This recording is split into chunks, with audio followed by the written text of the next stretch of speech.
Hello po, good day. Bali, ito na po yung inyong order for the Nintendo DS Lite White variant natin. So, our stylus, andito po siya sa likod. And on na po natin yung inyong unit. So, this order is going to Lawag City, Ilocos Norte. Napakita ko lang din yung charging ng ating unit. So, once you plug in your charger just beside this green light, magkakaroon po tayo ng orange light.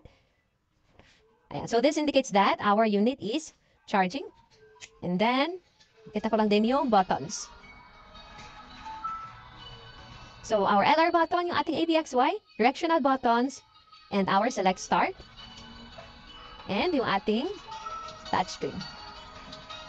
Now this time, load naman natin yung ating games. To load our games, open lang po natin yung ating DS Games folder.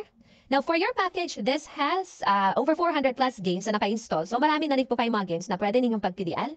Of course, nandito yung mga Pokemon games, Mario games, Zelda, Animal Crossing, Kirby, Naruto, Dragon Ball, and marami pa po.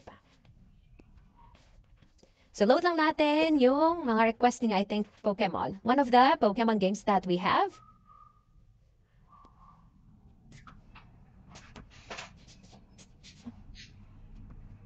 Yeah. Now, I'll be sending also separate photos of the other inclusions that we have for your orders ating chat. So, okay na po yung order. Bali, papack na lang din namin ito. And then, wait na lang namin yung courier for pickup. Pa-wait na lang din po na mag-update yung tracking information sa inyong app. Alright, thank you po and happy gaming!